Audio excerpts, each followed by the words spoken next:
So hello दोस्तों, स्वागत है मेरे यूट्यूब चैनल पे। तो दोस्तों आज हम लोग बात करने वाले हैं चैप्टर क्लास 10 के चैप्टर 2। और ये दोस्तों चैप्टर का नाम है राम लक्ष्मण परशुराम, जो कि दोस्तों क्षितिज भाग 2 के हैं, है ना दोस्तों। और दोस्तों राम लक्ष्मण परशुराम इस चैप्टर का लेखक है तुलसीदास, है ना दोस्तों। और इसका जन्म तुलसीदास का जन्म हुआ था दोस्तों उत्तर प्रदेश के बांदा जिले के राजापुर गाँव, है ना दोस्तों, सन 1532 ईस्वी में। तो ये याद रखिएगा दोस्तों, बहुत ही ज़्यादा वेरी वेरी इंपॉर्टेंट क्वेश्चन है, एग्जाम में इससे रिलेटेड क्वेश्चन आता है। और दोस्तों आप चाहे जेएसएससी से फील्ड वर्कर या किसी भी जेएसएससी से किसी भी में अगर आप फॉर्म भरें तो दोस्तों ये सिलेबस में आपका होगा क्लास 10 का, ये हिंदी में क्षितिज भाग 2 का बुक में ये है ना दोस्तों, राम लक्ष्मण परशुराम। तो दोस्तों पूरा संवाद हम लोग समझने वाले हैं, अर्थ और भावार्थ इसका पूरा काव्यांश समझने वाले हैं और पूरा एक ही वीडियो में डिटेल से बताऊँगा, है ना दोस्तों। और बहुत ही ज़्यादा वेरी वेरी इंपॉर्टेंट क्वेश्चन इससे आने वाले हैं। बहुत ही लंबा चैप्टर है हालांकि, लेकिन दोस्तों पूरा डिटेल से मैं समझाऊंगा और अच्छे से समझाऊंगा, है ना दोस्तों। तो चलो यहाँ पे वीडियो को स्टार्ट करते हैं। पहले एक बार और समझ लेते हैं। चैप्टर का नाम है राम लक्ष्मण परशुराम और इस चैप्टर का लेखक कौन है? तुलसीदास। तो दोस्तों तुलसीदास का जन्म कब हुआ था? सन 1532 ईस्वी में हुआ था। ये बहुत ही ज़्यादा इंपॉर्टेंट क्वेश्चन है, ये एग्जाम में आता है ऑब्जेक्टिव में, तो आप ज़रूर से ज़रूर इसको रट लीजिएगा। इसका लेखक है तुलसीदास और 1532 ईस्वी में जन्म हुआ है। तो दोस्तों यहाँ पे सबसे पहले काव्यांश हम लोग पढ़ते हैं और काव्यांश के साथ साथ थोड़ा थोड़ा करके हम लोग उसका अर्थ भी समझेंगे, है ना दोस्तों। जैसे कि दोस्तों यहाँ पे चैप्टर का नाम लिखा है राम लक्ष्मण परशुराम। तो दोस्तों जैसे कि आप लोग चैप्टर के नाम से ही पता चल जाता है कि राम और लक्ष्मण, राम लक्ष्मण के नाम सुनते ही पता चलता है कि ये तो दोनों भगवान के रूप है और परशुराम भी ये भगवान के रूप है ना दोस्तों। तो दोस्तों तीनों का यहाँ पे उल्लंघन किया गया है। पूरा डिटेल से हम लोग समझेंगे दोस्तों, पूरा विस्तार से समझेंगे, कोई भी डाउट नहीं रहेगा। तो दोस्तों चलो यहाँ पे जल्दी से वीडियो को स्टार्ट करते हैं। एक एक करके हम लोग भावार्थ को समझते हैं, इसका अर्थ को समझते हैं, है ना दोस्तों। राम लक्ष्मण परशुराम इस कविता में क्या क्या समझाया गया है, किस किस चीज़ें को बात लेकर हुई है। तो दोस्तों चलो वीडियो को यहाँ पे स्टार्ट करते हैं। सो दोस्तों आगे बढ़ने से पहले हम लोग समझ लेते हैं कि दोस्तों राम लक्ष्मण और परशुराम पे ये दोनों दोस्तों बहुत ही ज़्यादा बहस होता है। और किस चीज़ से बहस होता है दोस्तों? तो ये दोस्तों धनुष को लेकर बहस होता है। तो दोस्तों धनुष को तोड़ता है, जैसे कि राम ने धनुष को तोड़ता है, तो दोस्तों परशुराम को पता नहीं होता है कि धनुष किसने तोड़ा। और दोस्तों धनुष तोड़ने देखने के बाद दोस्तों परशुराम बहुत ही ज़्यादा क्रोध हो जाता है और बहुत ही ज़्यादा लक्ष्मण और राम से बहस करने लगता है ना। तो इसी को लेकर पूरा कविता यहाँ पे बताया गया इस चैप्टर में। तो चलो हम लोग यहाँ पे पढ़ते हैं। यहाँ पे लिखा है दोस्तों, नाथ शंभु धनु भंजे निहारा, होई ही केहूँ एक दास तुम्हारा। इसका अर्थ है दोस्तों, परशुराम के क्रोध को देखकर श्री राम बोले, हे नाथ, शिव जी के धनुष को तोड़ने वाला आपका कोई एक दास ही होगा। तो दोस्तों राम ने धनुष तोड़ा था। शिव जी का धनुष कौन तोड़ा था? राम ने तोड़ा था। तो दोस्तों परशुराम बहुत ही ज़्यादा क्रोधित हो गया। तो दोस्तों परशुराम को पता नहीं था कि शिव जी का धनुष राम ने तोड़ा और राम है कौन। तो दोस्तों राम बहुत ही ज़्यादा क्रोध हो गया, बहुत ही ज़्यादा क्रोधित हो गया, बहुत ही ज़्यादा गुस्सा हो गए, है ना। तो राम बोलते हैं, राम वही बोला कि दोस्तों हे नाथ, शिव जी का जो भी धनुष तोड़ा है वो कोई उसका दास ही होगा, उसका कोई रूप ही होगा। उसके बाद दोस्तों आगे यहाँ पे लिखा है, आयेसु कहा कही किन मोही, सुनी रिसाई बोले मुनि कोही। इसका अर्थ होता है दोस्तों, क्या आज्ञा है? राम बोले, राम जी बोलते हैं, मुझसे कोई नहीं कहते। या सुनकर मुनि क्रोधित होकर बोले कि सेवक वाह होता है जो सेवा करे। तो दोस्तों ये राम बोलता है कि सेवक वाह होता है जो कि सेवा करे। फिर दोस्तों आगे यहाँ पे लिखा है, सेवकु सो जो करे सेवकाई, अरि करनी करी करी लाई। तो दोस्तों इसका अर्थ होता है, परशुराम बोलता है, शत्रु का काम करके तो लड़ाई ही करनी चाहिए। तो दोस्तों आगे यहाँ पे लिखा है, सुनहु राम जय ही शिव धनु तोरा, सह बाहु सम सु रिपु मोरा। इसका अर्थ तो यहाँ पे देखते दोस्तों, परशुराम बोलता है, हे राम सुनो, जिसने शिव जी के धनुष को तोड़ा है वह सहब्राहु के समान मेरा शत्रु है। फिर दोस्तों परशुराम बोलता है, सो विल गाँव बिहाई समाजा, न ता मारे जय ही सब राजा। परशुराम बोलता है दोस्तों, वह इस समाज को छोड़कर अलग हो जाए, नहीं तो सभी राजा मारे जाएंगे। बहुत ही ज़्यादा क्रोध में होते परशुराम। तो दोस्तों लक्ष्मण बोलता है, सुनी मुनि बचन लखन मूसु काने, बोले परशु धरही अवमाने।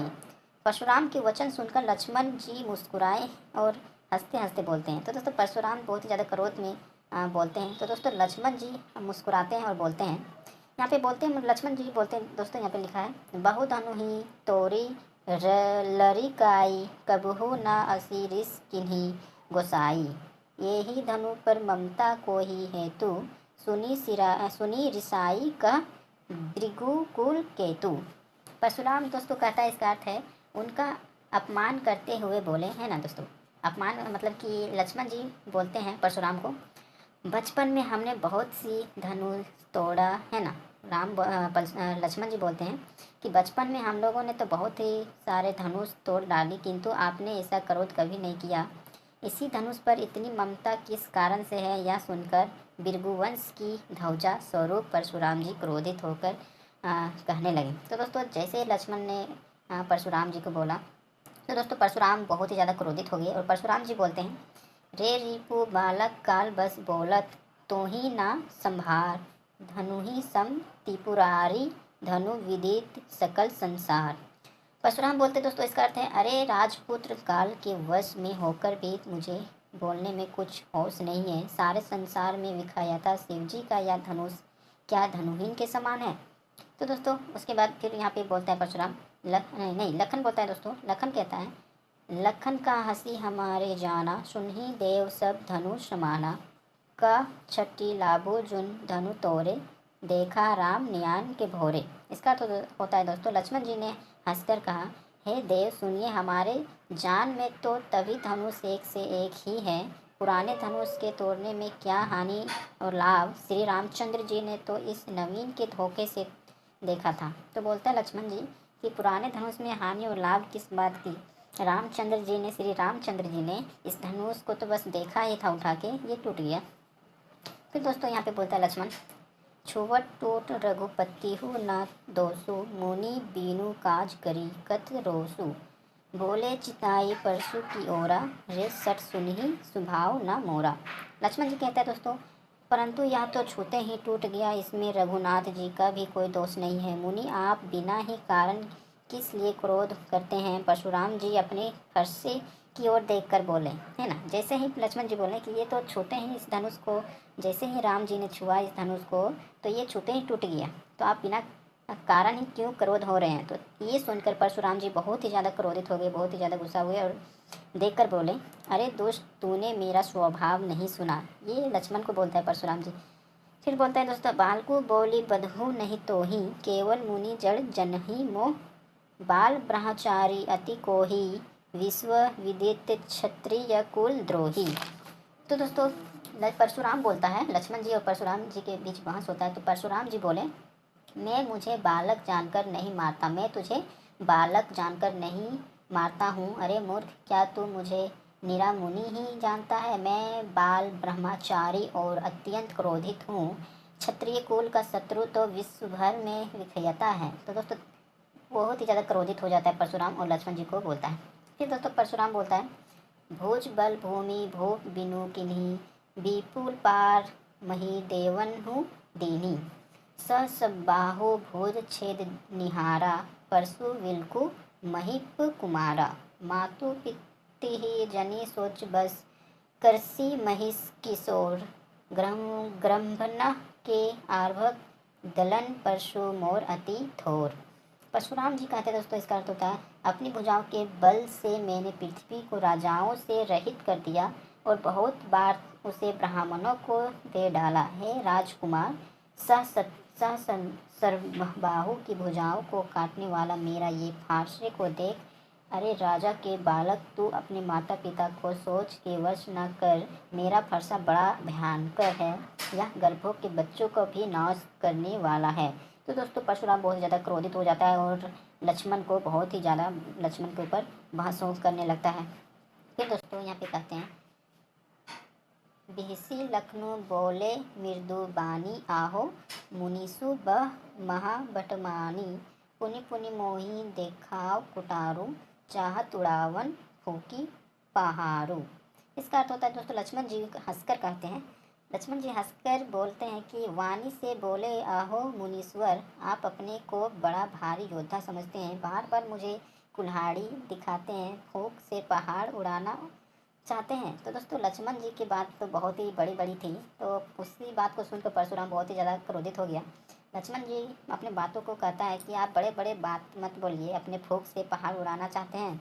फिर लक्ष्मण जी बोलते हैं कि यहाँ कुम्हाड़ बातिया कोहो नाही, जे तरजीनी देखी मर जाही, देखू कुटारू सरासन बाना, में कछु कहा सहित अभिमाना।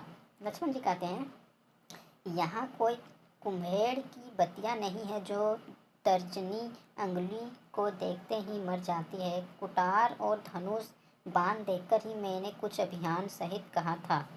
तो दोस्तों फिर लक्ष्मण जी कहते हैं, विरगु गुस्तु समुझी जनिहु बिलोकी जो कच्छु कहु सहु रिस रोकी रुस महिषुर हरिजन करु अरु गाई हमरे कुल इन्ह पर ना सुराई बांधे बापू अबकी रत्ती हारे मारतुहु पापरी तुम्हारे कोटि कुलिस सम बचुनु तुम्हारा व्यर्थ धरुहु धनु बाण कुटारा। लक्ष्मण जी कहते हैं दोस्तों, इसका अर्थ है लक्ष्मण जी कहते हैं, भीरगु वंशी समझकर और आज्ञा पावती देकर तो जो कुछ आप कहते हैं उसे मैं क्रोध को रोककर सह लेता हूँ। लक्ष्मण जी परशुराम जी को कहते हैं कि आप जो भी कहते हैं मैं उसे क्रोध को रोक कर सह लेता हूँ। देवता ब्राह्मण भगवान के भक्त और गो इन पर हमारे कुल में वीरता नहीं दिखाई जाती है, क्योंकि इन्हें मारने से पाप लगता है और इनसे हार जाने पर आप कृतृक होती है। इसलिए आप मारे तो भी आपके पैर ही पड़ना चाहिए। आपका एक एक वचन ही करोड़ों वर्जों के समान है। धनुष बाण और कुटार तो आपका व्यर्थ ही धारणा करते हैं। लक्ष्मण जी परशुराम जी को कहते हैं कि देखो, आप ब्राह्मण देवता भगवान के समान हैं। आपके ऊपर आपके ऊपर प्रहार करना व्यर्थ ही है। अगर आप मुझे मारते हैं तो मैं आपका पैर पड़कर ही आपका वचन आप निभाऊंगा। मैं आपके ऊपर हाथ नहीं उठाऊंगा। फिर दोस्तों यहाँ लक्ष्मण जी बोलते हैं, जो विलोकी अनुचित केहूँ छामू महामुनि धीर सुनी सरोप बिरगु वंश मुनि बोले गिरा गंभीर। लक्ष्मण जी कहते दोस्तों, इन्हें देखकर मैंने कुछ अनुचित कहा हो तो उसे हे धीर महामुनि क्षमा कीजिए। या सुनकर भृगुवंश मुनि परशुराम जी क्रोध के साथ गंभीर वाणी बोले। लक्ष्मण जी बोलते हैं परशुराम जी को कि अगर मैंने कुछ कहा है तो मुझे क्षमा करे, है ना, हे मुनि परशुराम जी। तो परशुराम जी और भी ज़्यादा क्रोधित हो जाता है और परशुराम जी बोलते हैं, कुस्की सुनहु मंद अहु बालकु कुटिल काल बस निज कुल छाल को भानु वंश राकेश कलंको निपट निरंकुश अबहुद असंकु। परशुराम जी कहते दोस्तों, हे विश्वामित्र सुनो, यह बालक बड़ा कुबुद्धि और कुटिल है। काल के वंश होकर यह अपने कुल का घातक बन रहा है। यह सूर्यवंश रूपी पूर्ण चंद्र का कलंक है। यह बिल्कुल उद्दंड मूर्ख और निडर है।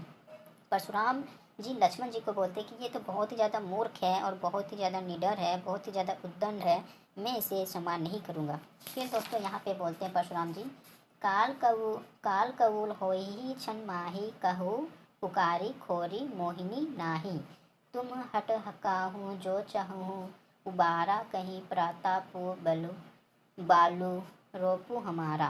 परशुराम जी कहते दोस्तों, इसका अर्थ होता है, अभी क्षण भर में यह काल का ग्रास हो जाएगा। मैं पुकार कर कह देता हूँ, फिर मुझे दोष नहीं देना। यदि तुम इसे बचाना चाहते हो तो हमारा प्रताप बल और क्रोध बतलाकर इसे मना कर दो। परशुराम जी दोस्तों बहुत ज़्यादा क्रोधित से बोलता है कि मैं अभी क्षण भर में लक्ष्मण जी को ग्रस्त कर दूंगा, वार कर दूंगा, मार डालूंगा।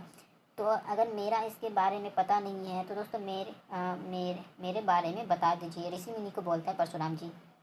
फिर दोस्तों लक्ष्मण जी बोलते हैं, लखन के हूँ मुनि सूजु सु तुम्हारा तुम ही अक्षत को बरने पारा अपने मुँह तुम अपमानी करनी बार अनेक भांति बहु भरनी नाही संतोषु त पुनि कछु कहूँ जनी ऋष रोकी दुसह दुख सहूँ। लक्ष्मण जी कहते दोस्तों, लक्ष्मण जी ने कहा कि हे मुनि, आपका स्वयं आपके रहते दूसरा कौन वर्ण कर सकता है। आपने अपने ही मुँह से अपनी करनी अनेकों बार बहुत प्रकार से वर्ण की है। इतने पर भी संतोष न हुआ हो तो फिर कुछ कह डालिए, क्रोध रोक कर असहज दुख मत सहिए। लक्ष्मण जी हंसते हुए कहते हैं कि हे मुनि, परशुराम जी को कहते हैं कि हे मुनि, आप तो अपने ही तारीफ कई बार कह चुके हैं, आप फिर भी आप संतोष नहीं हैं, इतने दुखी हैं। अगर और कुछ बचा है तो कह डालिए। फिर दोस्तों लक्ष्मण जी कहते हैं, बीरबरती तुम धीर अछोबा गारी देव न बाहु शोषा सूर समर करनी करही कहीं ना जनवाही आपो विद्यमान रन पाड़ रेपो फायर कथी प्रतापो। लक्ष्मण जी कहते हैं दोस्तों, आप वीरता का व्रत धारणा करने वाले धैर्यवान और क्षोभ रहित हैं। गाली देते शोभा नहीं पाते। सूरवीर तो युद्ध में शूरवीरता का प्रदर्शन करते हैं, कहकर अपने को नहीं जानते, शत्रु को युद्ध में उपस्थित पाकर कहे कि आपने प्रातः की ढींग मारा करते हैं। लक्ष्मण जी कहते हैं कि वीरता तो धारणा करने वाले धैर्य और शोभित गाली देता शोभा नहीं देता आपको। आप शूरवीर हैं तो युद्ध में शूरवीरता दिखाइए, युद्ध में प्रदर्शन कीजिए। आप यहाँ पर अपने को बार बार वीरता बोलकर प्रदर्शित मत कीजिए। फिर दोस्तों लक्ष्मण जी बोलते हैं, तुम तो कालू हाक जनु तत्वा, बार बार मोही लागी बोलवा, सुनहत लखन के बचन कठोरा, पर सुधारी घेरू कर धोरा। लक्ष्मण जी कहते हैं दोस्तों, आप तो मानो काल को हाक लगाकर बार बार उसे मेरे लिए बुलाते हैं। लक्ष्मण जी के कठोर वचन सुनते ही परशुराम जी ने अपने भयानक फर्शे को सुधार कर हाथ में ले लिया। फिर दोस्तों परशुराम जी बोलते हैं, अब जानी तेड़ दोषी मोही लोगो, कटु बादी बालकु बध जोगो, बाल विलोकी बहुत में बाँचा, अब यहू मरनिहार भात साचा। परशुराम जी बोलते हैं दोस्तों, अब लोग मुझे दोष न दें, यह कड़वा बोलने वाला बालक मारे जाने के ही योग्य है। इसे बालक देखकर मैंने बहुत बचाया, पर अब यह समूह सचमुच मरने को ही आ गया है। फिर दोस्तों ऋषि बोलता है, वहाँ जो ऋषि होता है ना, सभा में ऋषि होता है, बहुत सारे ऋषि मुनि होते हैं, राम लक्ष्मण होते हैं। तो राम ने धनुष को तोड़ दिया है ना, तो उसी से विवाद होता है। तो ऋषि बोलते हैं, कोसी कहो क्षमी ही अपराधो, बाल दोष गुण गनही न साधुर, खर कुटार में अक्रूर को ही आगे अपराधी गुरुद्रोही। विश्वामित्र बोलते हैं, विश्वामित्र जी ने कहा कि अपराध क्षमा कीजिए, बालकों के दोष और गुण को साधु लोग नहीं गिनते। ये तो बालक है, ये तो कुछ भी बोल सकता है। लक्ष्मण जी ने जो भी बोला उसे अपराध क्षमा कीजिए, ये छोटा सा बालक है। तो दोस्तों परशुराम जी फिर बोलते हैं, तीखी धार का कुटार में धैर्यहित और क्रोधी और यह गुरुद्रोही और अपराधी मेरे सामने उत्तर दे रहा है। परशुराम जी बोलते हैं, ये बालक मुझे पहचानता नहीं है, बार बार मेरे से मुंह फेर रहा है, बार बार मेरे सवालों का उल्टा जवाब दे रहा है। फिर दोस्तों परशुराम जी यहाँ बोलते हैं, उत्तर देत छोड़ू बिन मारे, केवल कौशिक सिल तुम्हारे, नाता ऐसी काटी कुटारू, कोटरे गुरही अरिहीन हो तू श्रम थोड़े। परशुराम जी कहते दोस्तों, इतने पर भी मैं इसे बिना मारे छोड़ रहा हूँ, सो हे विश्वामित्र, केवल तुम्हारे प्रेम से नहीं तो इसे इस कठोर कुठार से काटकर थोड़े से ही परिश्रम से गुरु से उसरीन हो जाता।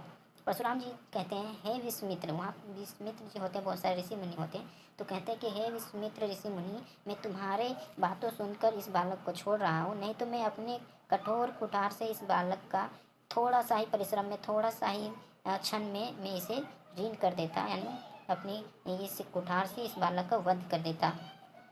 फिर दोस्तों विश्वामित्र बोलते हैं, कधी सुनहु कह हृदय हसी, मुनि हरिहर सोच, आये मच खाड़ ना उखमय, अजहु न बूझ अबूझ। विश्वामित्र जी बोलते हैं दोस्तों, विश्वामित्र जो कि वहाँ के सभा में रहते हैं, बोलते हैं, हृदय में हंसकर कहा, परशुराम को हरा ही हरा सूझ रहा है, अर्थात विश्व विजयी होने के कारण ये श्री राम लक्ष्मण को भी साधारण क्षत्रिय ही समझ रहे हैं, किंतु यह फौलाद की बनी हुई खांड है, रस की खांड नहीं, जो मुंह में लेते ही गल जाए। खैर मुनि अब भी बेसमझ बने हुए हैं, इनसे प्रभाव को नहीं समझ रहे हैं, इन प्रभाव को नहीं समझ रहे हैं।